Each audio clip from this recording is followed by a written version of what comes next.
বিজ্ঞানের অবস্থাটা একবার দেখুন। এবার রাতের বেলায় সত্যি সত্যি সূর্য উঠবে। ভাবছেন গল্প কথা? একেবারেই না। এবার সেটি বাস্তবে রূপান্তরিত হওয়ার কথা চলছে। যদি মনে করেন রাতের বেলা শুধু আপনার বাড়ির ছাদেই রোদ উঠবে, সেটা বাস্তব হবে। কারণ প্রযুক্তি। রাত্রিবেলা আপনার প্রয়োজন মতন রোদ কিনতে পারবেন আপনি। বেন নোয়াকের কথা মতন অচিরেই বাস্তব হতে চলেছে এই কাল্পনিক ঘটনা।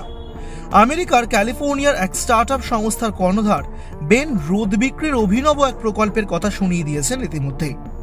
অনলাইন কেনাকাটির যুগে আজকালকার দিনে কি না কেনা যায়, তাও আবার ঘরে বসে। সেই তালিকায় নতুন সংযোজন হতে চলেছে সানলাইট অন ডিমান্ড। সম্প্রতি লন্ডনে international conference on energy from space সম্মেলনে তার এই প্রকল্প সম্পর্কে জানিয়েছেন বেন। কিভাবে রাতে সূর্যের আলো মিলবে, তাও আবার নির্দিষ্ট কোনো জায়গাতে। বেনের দাবি, গোটা ব্যবস্থা নিয়ন্ত্রিত হবে 57টি কৃত্রিম উপগ্রহের মাধ্যমে। ভূপৃষ্ঠ থেকে 370 মাইল ওপরে কক্ষপথে সেগুলি স্থাপন করা হবে। প্রতিটিতে থাকবে উচ্চ প্রতিফলক ক্ষমতার 33 বর্গফুটের পলিয়েস্টার ফিল্মের মাইলার আয়না। সেগুলি সূর্যাস্তের পরেও সূর্যের আলো প্রতিফলিত করে পৃথিবীতে পাঠাতে পারবে।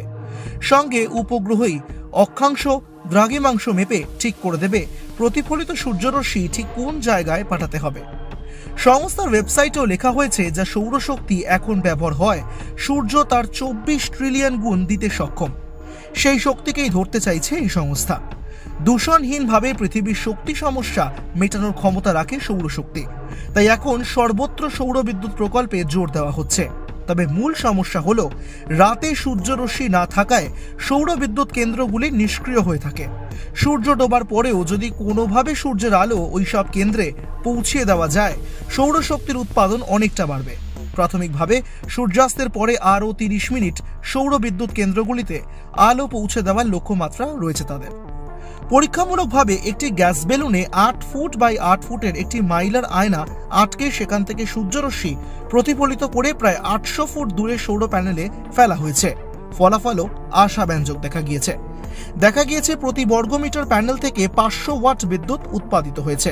সব পরিকল্পনা মতন চললে আগামী বছরেই প্রকল্প চালু করতে চান বেন। তার এই পরিকল্পনাতে আগ্রহী বহু।